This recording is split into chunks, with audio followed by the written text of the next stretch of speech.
Hello students, welcome back. Students, मैंने आपका जो शुरू किया था वो some important reactions of P block element शुरू किया था इससे पहले वीडियो में। ये हमने रिएक्शंस ली थी। आई थिंक आप लोगों ने देख लिया होगा वीडियो। अब बेटा यहाँ पे मैं आपको पढ़ा रही थी ऑक्सीडेशन ऑफ मेटल्स, ठीक है। HNO3 की रिएक्शन हमने मेटल के साथ करनी है, मेटल का ऑक्सीडेशन करना है। उसमें मैंने आपको दो केस बताए थे कि there are two cases. First case in which metals are more electropositive than hydrogen, just like sodium, potassium, calcium, magnesium, aluminium, etc. The second case is metal which are less electropositive than hydrogen. For example, आपका copper हो गया, silver हो गया और आपका mercury हो गया। तो इस तरह के जो केस हैं आपके, दोनों केसेस जो हैं आपके अलग अलग हैं, जिनके साथ अलग अलग तरह से रिएक्शन होती है। इसमें फिर मैंने आपको एक चीज़ और बताई थी कि dilute as well as concentrated both HNO3 react with metals, oxidize them, but दोनों में आपका केस अलग है, प्रोडक्ट अलग फॉर्म होंगे। और डाइल्यूट में भी अगेन दो केस हैं, one is the cold dilute HNO3 and second is the hot dilute HNO3। तो अब उसको डिटेल में ले लेते हैं बेटा यहाँ पर। तो इसमें एक और एग्जांपल आप लिख लीजिए, बहुत इंपॉर्टेंट है, जो ज़्यादातर आपसे पूछा जाता है एग्जाम में, and it is of zinc, ठीक है। तो जिंक और कॉपर का ही एग्ज़ाम में ज़्यादा आता है और कंपटीशन पॉइंट ऑफ व्यू से भी दोनों ये ज़्यादा इम्पोर्टेंट है। जब मैं आपको ये दोनों एग्जांपल अभी बताऊंगी बेटा, तो इसमें सबसे पहला जो केस है हमारा, डेट इज़ आपका मैं ले रही हूँ जो metals which are more electropositive than hydrogen, ये केस मैं ले रही हूँ, ठीक है। अब इस केस के अंदर जो आपका है,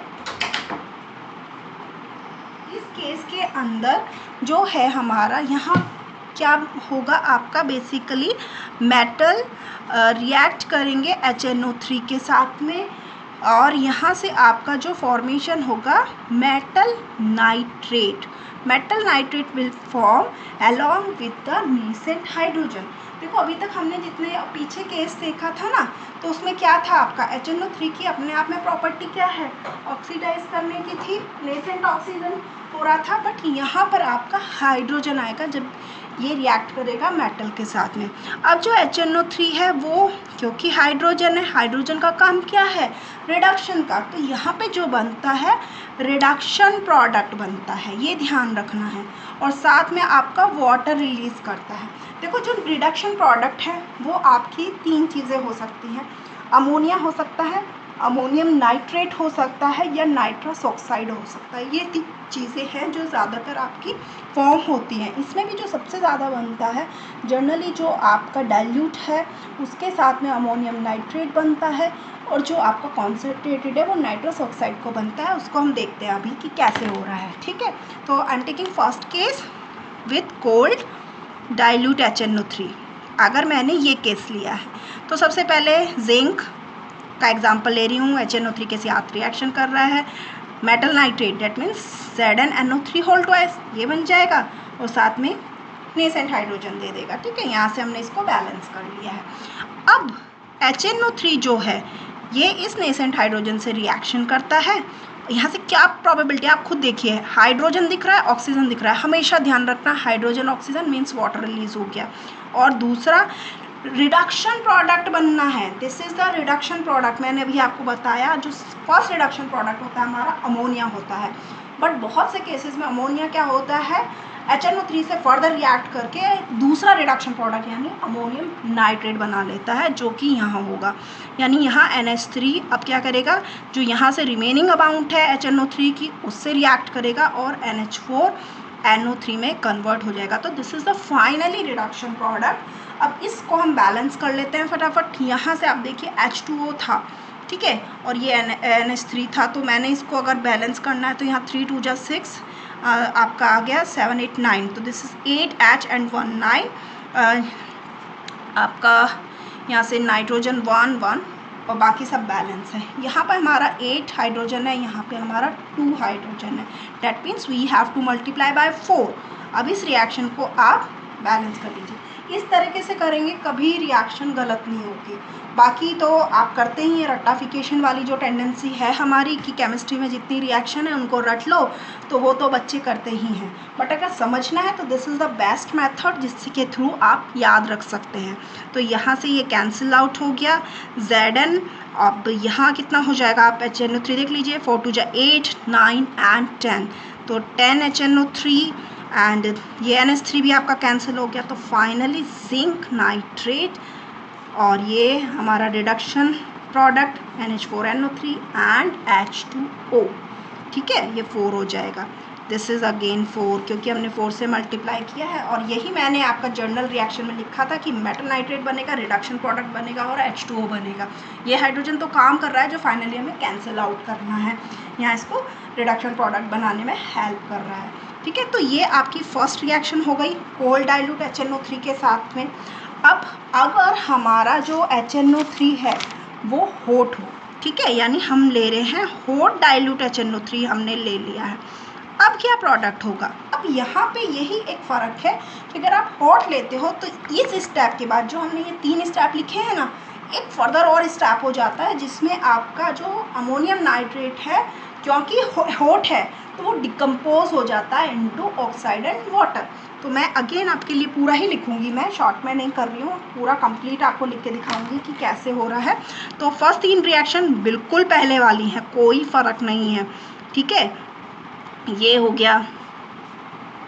then second reaction again HNO3 आया, यहाँ से आपका नेसेंट इससे रिएक्शन किया, H2O बना, रिडक्शन प्रोडक्ट बना। ये रिडक्शन प्रोडक्ट फर्दर HNO3 से रिएक्शन करता है, एक दूसरा रिडक्शन प्रोडक्ट बना देता है जो हमारा NH4NO3 है।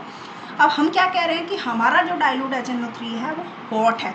हॉट होने का मतलब क्या है कि यहाँ इस मीडियम में आपकी हीट है, तो हीट है डेट मीन्स ये डिकम्पोज हो जाएगा और किस में कन्वर्ट हो जाएगा, it converts into N2O nitrous oxide और यहाँ से आपका वाटर रिलीज हो जाएगा, ठीक है। मैंने अभी आपको एक चीज़ बोला कि रिडक्शन प्रोडक्ट जो बनता है, यहाँ जो रिडक्शन प्रोडक्ट बनता है ये देखो ये क्या क्या हो सकता है। ये सबसे पहली प्रोबेबिलिटी है NH3 की, अगर ये HNO3 से रिएक्ट कर जाता है तो तब बनता है NH4NO3 और इसका अगर डिकम्पोजिशन हो जाता है तब बनता है N2O। तो इस तरह से 3 रिडक्शन प्रोडक्ट हैं जो ज़्यादातर इस केस में बनते हैं। तो यहाँ से अब हमारा ये बन गया है। अब जस्ट इसको ओवरऑल आप देख लीजिए क्या रिएक्शन होगा। यहाँ से जस्ट हमें क्या करना है, इसको बैलेंस करना है। This is again multiply by 4, ये कैंसिल आउट हो जाएगा हमारा और NH3 हमारा कैंसिल आउट हो जाता है, यहाँ से NH4NO3 हमारा कैंसिल आउट हो जाता है। तो this is 4Zn plus 10 HNO3, it gives 4ZnNO3 whole twice plus H2 कितने हो गए 3 and 2 5 H2O plus N2O and N2O means it is nitrous oxide, ठीक है, दिस इज़ नाइट्रस ऑक्साइड। तो ये हमारा फाइनली प्रोडक्ट होगा। तो यहाँ मैंने आपको डाइल्यूट के केस बता दिए दोनों। अब इसके बाद जो केस है हमारा, वो हमारे पास एक केस आता है if I am taking concentrated HNO3 और उसको मैं रिएक्ट कराऊँ हाइड्रोजन से ज़्यादा इलेक्ट्रोपॉजिटिव मेटल के साथ, जैसे हमारा जिंक है। तो यहाँ मैंने ले लिया है। अब आप देखिए आई am taking reaction with concentrated HNO3, ठीक है, यही मेटल के केस की बात कर रही हूँ which is more electropositive than hydrogen. तो first step zinc HNO3 again ZnNO3 वो ही बनेगा जो हमने बनाया था यहाँ पर। बस सेकंड स्टेप में चेंज आता है। क्या चेंज है वो आप देख लीजिए। जो रिडक्शन प्रोडक्ट है वो अब हमारा ये बिल्कुल सिंपल H और H2 यहाँ से एक ऑक्सीजन और व्हाट इज़ रिमेनिंग NO2। तो यहाँ पे जब आप केस कॉन्सनट्रेटेड का लेते हो तो बिल्कुल सिंपल रिएक्शन है, कुछ उसमें ज़्यादा इतना कुछ नहीं करना है। तो आपका इस तरह से रिएक्शन कंप्लीट हो जाती है। तो इसको यहाँ से आप मल्टीप्लाई कर दीजिए 2 से, ये कैंसिल हो जाएगा। तो यहाँ क्या बचेगा Zn 2 and 1 3, आपका कितना हो गया, ये मैंने यहाँ छूट गया है 2, तो अब ये हो गया आपका 4, दिस इज़ 4 HNO3 क्योंकि 2 ये हो गए 2 ये हो गए और यहाँ से क्या बना ZnNO3 whole twice and it is 2H2O and 2NO2। तो ये फाइनली हमारी रिएक्शन कंप्लीट हो गई when we take the case of concentrated HNO3 and we react it with metals which are more electropositive than hydrogen. अब इसके बाद का case अगर मैं लेती हूँ तो वो सेकंड केस है हमारा reaction which are less electropositive. जो ये वाला चीज़ मैंने आपको बताया था ना, metal which are less electropositive than hydrogen. तो इसमें एक एग्जांपल जैसे कॉपर हो गया, सिल्वर हो गया, मरकरी हो गया, सबकी रिएक्शन एक जैसी है, कोई भी एक आप ले सकते हैं। कॉपर का ज़्यादा आता है तो हम कॉपर का ही केस लेके चलते हैं। तो यहाँ पे I am taking the second case, that is reaction with metal which are less electropositive than hydrogen. अब ये कैसे रिएक्ट करते हैं, तो एक जर्नल चीज़ जो अभी इससे पहले वाले केस में बताई थी, यहाँ भी बता रही हूँ मैं आपको कि आपका बेसिकली है क्या कि मेटल इस केस में HNO3 से रिएक्ट करेगा, चाहे वो डाइल्यूट है चाहे वो कॉन्सनट्रेटेड है, और मेटल ऑक्साइड बनाएगा। जब हमारा मोर इलेक्ट्रोपॉजिटिव मेटल है तो वो क्या बना रहे थे, मेटल नाइट्रेट बना रहे थे, बट ये आपका मेटल ऑक्साइड बनाता है in first step. Final product जो होगा वो मेटल नाइट्रेट ही होगा, बट जो फर्स्ट स्टेप है उसमें मेटल ऑक्साइड बनता है, और फिर साथ में वो NO2 या फिर NO। ठीक है, ये किस पर डिपेंड करता है कि डाइल्यूट है या कॉन्सनट्रेटेड है। कॉन्सनट्रेटेड होगा तो NO2 बनेगा, डाइल्यूट है तो NO बनेगा, जैसे कि पहले बताया है मैंने, साथ में H2O। ओके, तो ये हमारा एक स्टेप। इसके अलावा दूसरा स्टेप, अब जो मेटल ऑक्साइड है ये कहीं ना कहीं जो HNO3 बचा है उसके साथ रिएक्ट करेगा, और फाइनली अगेन मेटल नाइट्रेट का फॉर्मेशन कर देगा वाटर के साथ में। तो यहाँ से ये चीज़ बन जाएगी। अब एक एग्जांपल लेके फटाफट देख लेते हैं कि क्या हो सकता है। तो आई am taking case with concentrated HNO3।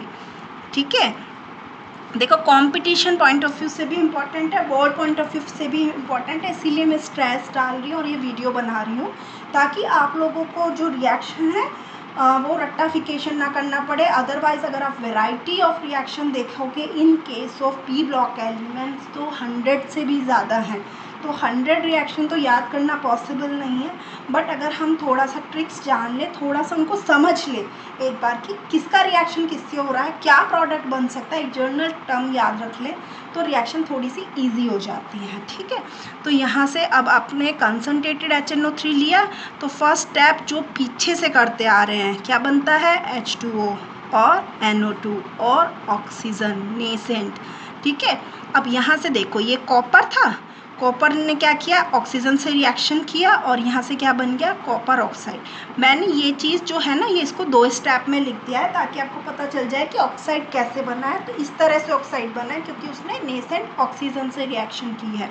अब यहाँ से जो CuO है ये HNO3 से रिएक्शन करेगा, और देखो ये वाला स्टेप बता रही हूँ मैं आपको, मेटल ऑक्साइड HNO3 से रिएक्ट करके मेटल नाइट्रेट बना रहा है। तो ये बना लिया इसने और साथ में वाटर दे दिया है।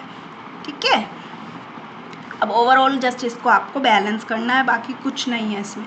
O से O कैंसिल हो गया, CuO से CuO कैंसिल हो गया। बस ये 2 HNO3 था और ये 2 तो कितना हो गया, 4 HNO3 हो गया कॉपर के साथ में। अब इसको जस्ट देखिए क्या बना, CuNO3 होल ट्वाइस, H2 कितने हो गए, 2H2O प्लस 2NO2। तो बिल्कुल सिंपल सा रिएक्शन है। ठीक है, अगर हम डायरेक्टली याद रखते हैं तो हम याद नहीं रख पाते ये चीज़ कि किस में क्या हो रहा है, NO2 क्यों निकल रहा है या N2O क्यों निकल रहा है या किसी में NO क्यों निकल रहा है, कैसे हो रहा है, वो थोड़ा सा कंफ्यूजिंग हो जाता है। बाकी कुछ नहीं है, बस यही चीज़ है जो आपको समझनी है यहाँ पे। तो ये हमारा था कॉन्सनट्रेटेड के साथ। अब अगर मैं यही रिएक्शन को कॉपर की ही रिएक्शन लूँ डाइल्यूट, इसमें आपके जैसे हमारा मोर इलेक्ट्रोपॉजिटिव में 2 केस थे ना, हॉट का अलग था और कोल्ड का अलग था, तो इसमें ऐसा कुछ नहीं है। इसमें डाइल्यूट HNO3 है, उसका एक ही तरीके से रिएक्शन होगा, चाहे वो हॉट हो चाहे डाइल्यूट चाहे कोल्ड हो, उससे फ़र्क नहीं पड़ता है। तो यहाँ पे फर्स्ट स्टेप तो आपका बिल्कुल पहले की तरह, जैसे ऑक्सीडाइजिंग प्रॉपर्टी में मैंने शुरू में ही बताया था कि यहाँ से इस तरह से NO जो है वो मेन प्रोडक्ट है। बाकी नेसेंट ऑक्सीजन और वाटर तो हमारा कॉन्सनट्रेटेड में भी सेम केस है। अगर यहाँ अगेन आप रिएक्शन लोग हैं तो वही रिएक्शन है, बाकी रिएक्शन में कोई चेंज नहीं है, सिर्फ फ़र्क जो है इस NO का है और इधर NO2 का है, बाकी बिल्कुल सेम है, कुछ भी नहीं है, बिल्कुल सिंपल है। ठीक है, इतनी लंबी लंबी रिएक्शन देख के डरना नहीं है, बल्कि ये समझना है कि तो बिल्कुल सिंपल है, जस्ट हमने तो मज़े से बार बार लिखनी है, प्रैक्टिस करनी है और कुछ नहीं करना है। तो यहाँ पे इस वाले को बेटा 3 से मल्टीप्लाई कर देंगे ताकि हमारा नेसेंट ऑक्सीजन कैंसिल आउट हो जाए। CO तो ऑलरेडी कैंसिल आउट हो रहा है हमारा। तो यहाँ से आपका ये आपका 2 HNO3 था और यहाँ ये यस इसको अच्छा। अब एक चीज़ यहाँ 3 CO है तो इसको भी तो हमें मल्टीप्लाई करना पड़ेगा 3 से, तभी तो CO कैंसिल होगा। तो ये 3 2 6 7 8, तो CO plus 8 HNO3, this is dilute. और यहाँ क्या बन गया हमारा 3 CuNO3 होल ट्वाइस। ओके, और ये हो गया है 2 NO और ये हो गया है 4 H2O, ये H2O और ये 3 4। अब यहाँ दोनों रिएक्शन में ज़रा फ़र्क देखो आप, Cu 4 HNO3 CuNO3 whole twice plus 2 H2O plus 2 NO2, जबकि यहाँ क्या बन रहा है Cu 8 HNO3 CuNO3 whole twice 2 NO plus 4 H2O। So this is the difference. बाकी रिएक्शन तो सिंपल ही है, ऐसा कुछ नहीं है रिएक्शन में। तो यहाँ पे जो आपकी HNO3 की रिएक्शन है वो कंप्लीट हो गई है। इसके अलावा देखो रिएक्शंस तो बहुत सारी हैं, बट मैं एक रिएक्शन आपको और बताना चाहती हूँ, जो रिएक्शन है हमारी क्लोरीन की, जो आती है एग्ज़ाम में काफ़ी। तो बाकी रिएक्शंस तो बहुत हैं, आगे नोबल गैसेस की भी रिएक्शन है, तो अभी उनको नहीं ले रही हूँ मैं, सिर्फ आपको जो क्लोरीन की एक इम्पॉर्टेंट रिएक्शन है वो बताना चाहती हूँ। तो अगर मैं यहाँ क्लोरीन की रिएक्शन लूँ, yes I am taking reaction, ये हमारी टोटल जो हमने करी है रिएक्शन, देखो मैंने ऑक्सीडाइजिंग प्रॉपर्टी के अकॉर्डिंग करी है। तो फर्स्ट वीडियो में और इसमें मिला के हमने रिएक्शन जो है हमारी हो गई है, ये लगभग 15-16 रिएक्शन ऑलरेडी हमने कर ली है। इसके बाद की रिएक्शन मैं ले रही हूँ, तो रिएक्शन है मेरी रिएक्शन विद एल्कली। किसकी रिएक्शन की बात कर रही हूँ? ये मैं क्लोरीन के रेस्पेक्ट में बात कर रही हूँ। ठीक है, क्लोरीन के रेस्पेक्ट में बात कर रही हूँ, रिएक्शन विद एल्कली के साथ। अब अगेन 2 केसेस हैं हमारे, ये ध्यान रखना है, फिर से 2 केस हैं एल्कली हमारे। एक तो केस हो सकता है कोल्ड एंड डाइल्यूट, एल्कली का मतलब यहाँ NaOH ले लीजिए आप, और दूसरा केस हो सकता है हॉट एंड कॉन्सनट्रेटेड। अब एक चीज़ ध्यान रखिए, जब भी अगर आपने लैब में NaOH बनाया होगा, खुद से बनाया है, तो उसमें आप एक चीज़ ध्यान करिएगा कि जब भी NaOH बनता है तो बहुत गर्म रहता है, वो बहुत हॉट होता है, कॉन्सनट्रेटेड तो इवन बहुत हॉट होता है। तो अगर उसमें आप पानी डालते जाएंगे तो फिर क्या होगा, उसकी जो हॉटनेस है वो कम होगी, यानी वो कोल्ड होता चला जाएगा। तो यानी जितना डाइल्यूट है उतना कोल्ड होता जाएगा, और जितना कॉन्सनट्रेटेड है उतना हॉट रहेगा। तो इसके केस में अगर मैं रिएक्शन आपको बताऊं तो आई हैव क्लोरीन। ठीक है, मैंने पहली रिएक्शन ले ली NaOH की, और ये डाइल्यूट एंड कोल्ड है। ठीक है, अब यहाँ से रिएक्शन में देखो क्या बनेगा। पहली चीज़ Na है, Cl है, तो NaCl बना दो। फिर दूसरी चीज़ सीधे HO दिख रहा है, वाटर निकाल दो। इसके अलावा एक थर्ड प्रोडक्ट बनता है इस रिएक्शन में, which is NaClO and its name is sodium hypochloride. बस यही समझना है, NaCl और H2 तो आप बना ही देंगे, इसको जस्ट बैलेंस कर दीजिए यहाँ से। ठीक है, अब यहाँ पे एक चीज़ ध्यान रखना, इस रिएक्शन में यहाँ क्लोरीन किस फॉर्म में था, 0 ऑक्सीडेशन स्टेट में था ना, और यहाँ आपका किस में आ गया, -1 में, क्योंकि जो Na है वो +1 में है। और यहाँ किस में आ गया, ऑक्सीजन इज -2, दिस इज़ +1, तो यहाँ Cl +1, तो दिस इज़ +1, दिस इज़ -1। तो ये कौन सा रिएक्शन हो गया, सेल्फ ऑक्सीडेशन रिडक्शन का एग्जाम्पल है ये रिएक्शन। ठीक है, ये कौन सा एग्जाम्पल है, सेल्फ ऑक्सीडेशन रिडक्शन का एग्जाम्पल है।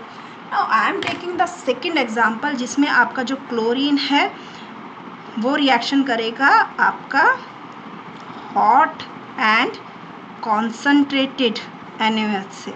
ठीक है, तो यहाँ पहली चीज़ सेम NaCl ही बनेगा, दूसरी चीज़ सेम H2O ही बनेगा, तीसरा यहाँ क्या बन रहा था, NaClO, और यहाँ बनता है NaClO3 and its name is sodium chlorate. This is sodium chlorate. अब यहाँ पे एक चीज़ जो मैं आपको समझाना चाहती हूँ, बैलेंस करना चाहें तो पहले बैलेंस कर लेते हैं, फिर मैं आपको आगे की बात बताती हूँ। दिस इज़ प्लस, ठीक है, ये हो जाएगा हमारा। यहाँ जो क्लोरीन था 0, again this is in minus one form क्योंकि मेटल के साथ अटैच है, और जो ये NaClO3 है तो ये ऑक्सीजन इज़ -2, तो 3 एटम के रेस्पेक्ट में हो गया -6, और दिस इज़ +1 तो यहाँ हो गया +5। तो +5 का मतलब क्या है, अगेन 1 नेगेटिव 1 पॉजिटिव, इसके रेस्पेक्ट में reduction, this is reduction show कर रहा है ये, और ये यहाँ क्या शो कर रहा है आपका ऑक्सीडेशन। यहाँ भी ये क्या शो कर रहा है, रिडक्शन शो कर रहा है, और यहाँ क्या शो कर रहा है, ऑक्सीडेशन। तो नीचे वाली रिएक्शन जो है वो भी आपका सेल्फ ऑक्सीडेशन रिडक्शन का एग्जाम्पल है, ठीक है। तो ये क्लोरीन का रिएक्शन है जो काफ़ी इम्पॉर्टेंट है, काफ़ी आता है, बहुत आता है। तो ये रिएक्शन भी आप ध्यान से समझ लीजिएगा। और बाकी जो इतनी इम्पॉर्टेंट रिएक्शंस थी, मेन रिएक्शंस जो थी वो मैंने आपको कराई हैं इसमें। इसके अलावा जो रिएक्शंस हैं, कुछ रिएक्शंस हैं जैसे अगर मैं एक रिएक्शन चलिए और बता देती हूँ, उसके बाद क्लोज करते हैं। तो अगर मैं ऑक्सीडाइजिंग प्रॉपर्टी ले लूँ क्लोरीन की, तो इसकी भी ऑक्सीडाइजिंग प्रॉपर्टी होती है। तो यहाँ पे क्या है, यानी ये जो क्लोरीन होगा, ये जब भी मॉइस्चर इसको मिलता है हमेशा 2HCl बना लेता है, H के साथ कंबाइन होकर ऑक्सीजन को सेपरेट आउट कर देता है। ये जो ऑक्सीजन यहाँ रीसेंट ऑक्सीजन दे रहा है, यही रीज़न है इसके ब्लीचिंग एक्शन का, परमानेंट ब्लीचिंग एक्शन का, ठीक है। यहाँ बट हम ऑक्सीडाइजिंग प्रॉपर्टी की बात कर रहे हैं, तो again I am taking reaction with FeSO4। मैं फेरस आयन का फेरिक में कन्वर्ट करना आपको दिखा रही हूँ। और जैसे मैंने पहले बताया था कि जो आपका फेरस सल्फेट होता है, it always oxidize to ferric ion in the presence of acidic medium. तो यहाँ जो रिएक्शन हो जाएगी आपकी क्या हो जाएगी, FeSO4 H2SO4, first step already लिख दिया है, फिर से नहीं लिख रही हूँ, वही चीज़ है। Fe2SO4 होल थ्राइस में कन्वर्ट हो जाएगा, वाटर रिलीज कर देगा, ठीक है। ये +2 फॉर्म है एंड दिस इज़ +3, ये तो ऑलरेडी अंडरस्टूड है, आपको बताया है पहले भी। तो यहाँ से ये कैंसिल आउट हो जाएगा, क्या बन जाएगा, Cl2, एंड दिस इज़, ये कैंसिल आउट हो गया हमारा 2FeSO4, acidic medium, that means H2SO4, it gives 2HCl plus Fe2SO4 whole thrice। इस तरह से रिएक्शन हो जाएगी। होप आप लोगों को कुछ रिएक्शंस क्लियर हो गई होंगी, कुछ जो थोड़े बहुत डाउट्स थे वो क्लियर हो गए होंगे। आप इसको अच्छे से देखिएगा, कुछ प्रॉब्लम लगे तो आप मुझसे पूछ सकते हैं, मैसेज डाल सकते हैं, ठीक है। तो यहाँ पे क्लोज कर रहे हैं। इसके बाद एक तो वीडियो लेके आएंगे P ब्लॉक के, जिसमें हम स्ट्रक्चर से रिलेटेड बात करेंगे, ठीक है students. Okay, till then good bye.